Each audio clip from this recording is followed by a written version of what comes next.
평화롭던 마을을 덮친 불청객이 있다면서요, 안진용 기자님.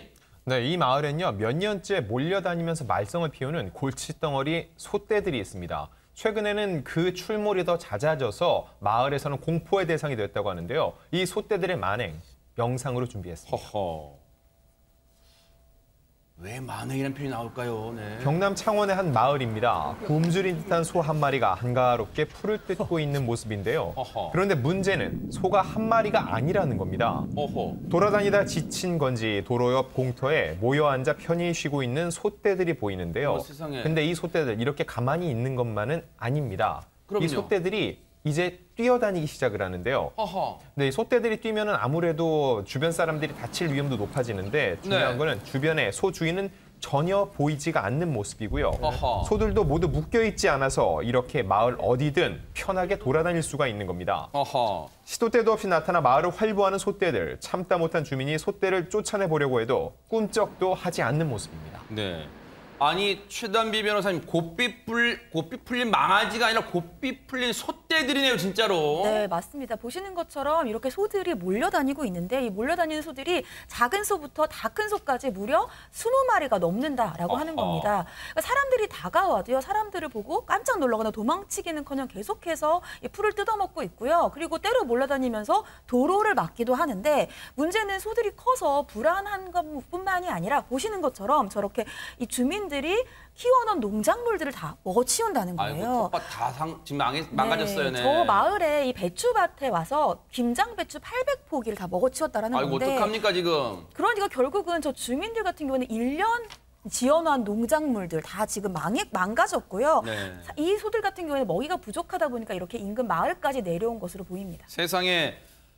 앞서도 말씀해 주셨지만 지금 특히 김장철이잖아요. 한 해 동안 농사 지은 거 지금 다 지금 훼손되고 망가졌어요. 얼마나 지금 억장이 무너지실까요? 그 얘기 들어보시고 이어가 보도록 하겠습니다. 집에 가. 우리가 지금 소를 갖다가 배를 반지 한 3, 4년 정도 됩니다. 아니 굉장히 불안하지. 혹시 오다가 애들이나 있는데 더 맞고 다니면 제일 겁이 나고 말도 안 듣습니다. 쫓아도 희끗희끗 쳐다보고 소가 크니까 겁을 내요. 지금 한 보름 있다가 담으려고 했는데 그동안 와서 막 알만 쏙 다 빼먹고 배추 하나도 없습니다. 지금 나머지도 전부 발로 다 밟아서 지금 뭐 쓰도 못합니다. 지금 하면서 그래 지중직한 거를 한 보름만 있으면 할 건데 1년 농사를 이렇게 망치니까 너무 안타깝고 너무 힘이 듭니다.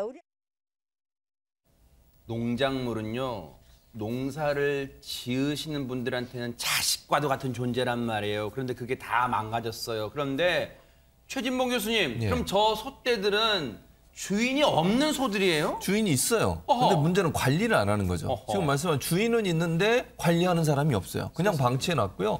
또 주인은 있고 관리하는 사람도 없는 상황에서 축사도 없고 소들이 머무를 장소가 따로 마련돼 있지 않는 거예요.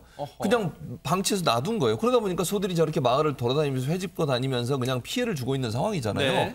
처음에 이게 10년 전에 처음으로 소가 나타났대요, 저기에. 아이고. 그때는 한 마리, 두 마리가 있었는데 이러다가 점점점 새끼를 낳고 이러면서 지금 20마리까지 늘어났어요. 그런데 주인은 제대로 관리를 안 하고 있고 이러다 보니까 농작물 피해 커지죠. 또 지금 막 뛰어다니고 이러잖아요. 네. 등치 큰 소가 뛰어다니는데 저 마을에 100여 명 정도가 살고 계세요. 어머. 아이들도 있습니다. 아이들도. 그러겠네요. 얼마나 위험하겠습니까? 네. 혹시나 소가 뭐 와서 부딪히거나 밟거나 이럴 수도 있는 거 아니겠어요?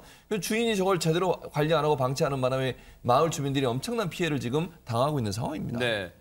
저 정도면요, 저렇게 우리가 방목이라고 하잖아요. 널리 그냥 어디 울타리에 가두지 않는 거. 근데 깊은 산속이나 넓은 들판이라면 누가 뭐라 하겠습니까? 근데 여기는 지금 민가도 있고 지금 저기 주변에 뭐 주택도 있고 그렇잖아요. 지금 피해를 보신 분들이 이만저만이 아닐 것 같아요. 이인철 변호사님. 그러니까 지금 영상이 이제 골프장에서도 막 난동을 부렸고요. 그래요? 네, 이 소떼들이 정말로 이제 극심한 피해를 주고 있는데 그래서 많은 분들이 아니 그러면 소를 잡으면 될 거 아니야 이렇게 생각할 수가 있는데요. 만약에 멧돼지라든지 들개 같은 경우에는 이제 유해동물로 만약에 지정되면 잡을 수가 있습니다. 하지만 소는 유해동물이 아니잖아요. 네. 우리 인간에게 이로운 동물이라고 생각을 하잖아요. 그래서 유해동물로 이제 지정이 안 돼서 포획을 할 수가 없습니다. 그럼 네. 뭘 할 수 있느냐? 그냥 119나 112가 출동해가지고 이동 조치만 하는 겁니다. 네. 그러면 가장 좋은 거는 이 소 주인이 직접 관리를 하면 되는데 왜 관리를 안 하느냐? 소주인은 이렇게 얘기를 하고 있다고 합니다. 뭐라고요? 자식 같다, 소가. 자식 같기 때문에 그냥 좁은 데 가둬놓고 싶지 않은 것 같아요.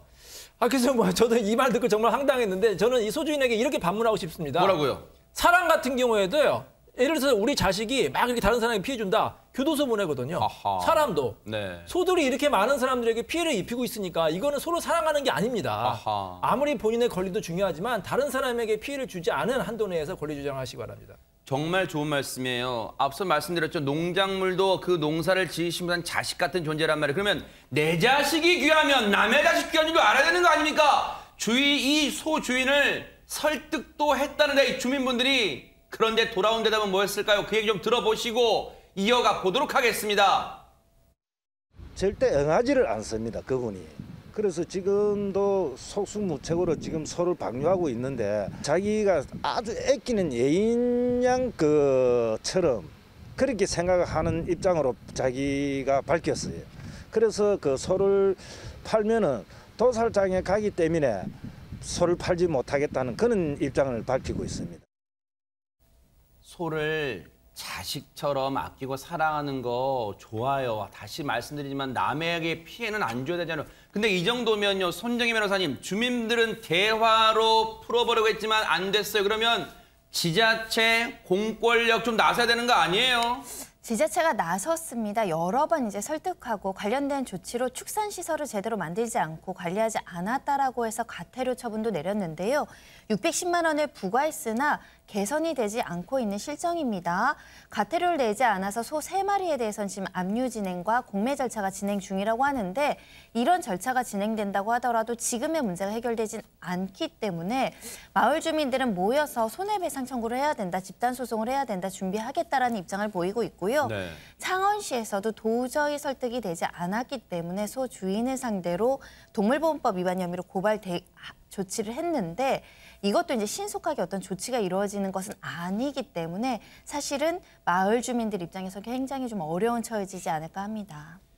소 주인분께서 방송을 보고 있다면요. 마음을 고쳐 먹으세요. 지금이라도. 혹시라도 마을 주민 중에 아이들이 다치는 불상사가 일어나야만 그때서야 대책을 세우고 반성할 겁니까? 제발 더 큰 화가 일어나기 전에 다시 한번 생각 고쳐먹고 주민들의 요청 받아주시길 기대를 해보도록 하겠습니다.